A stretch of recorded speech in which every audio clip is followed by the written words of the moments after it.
Out at sea, these waters in the Santa Barbara Channel are much more than a sanctuary for this commercial fisherman. The boat in those islands aren't just my office, they're like my world.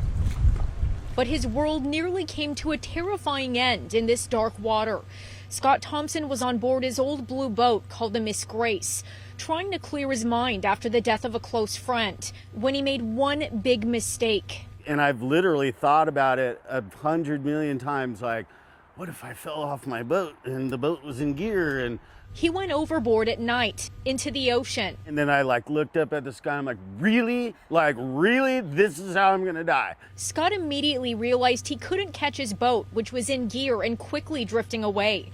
Being an experienced mariner, he knew he was using too much energy swimming upright as well. So he turned over on his back and thought about his next move. That's when he saw the bright lights from this oil platform way out in the water.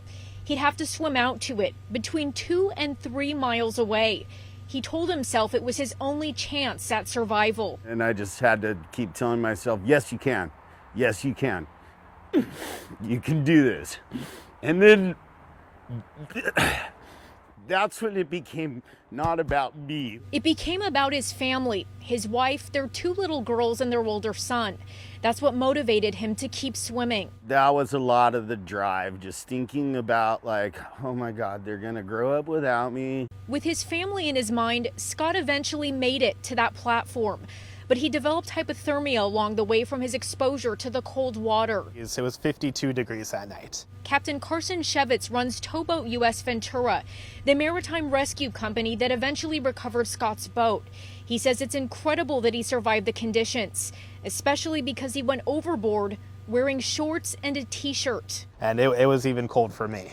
And I was only in the water for 15 minutes. I could only imagine what he was going through that night.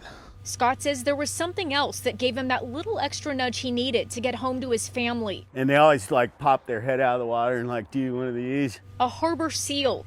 He says one swam alongside him for a while and gave him a glimmer of hope.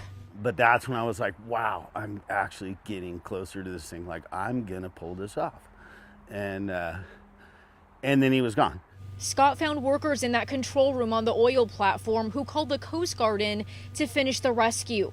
Yeah, Coast Guard, we have an individual that came up on the platform. After a lot of reflection, he thinks it was more than just his experience in the ocean that helped him make it back to land. I just looked up at the sky and I was like, God, will you please just take care of my family?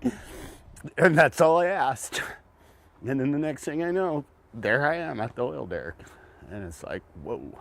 Reporting in Ventura, Nicole Comstock, KCAL 9 News.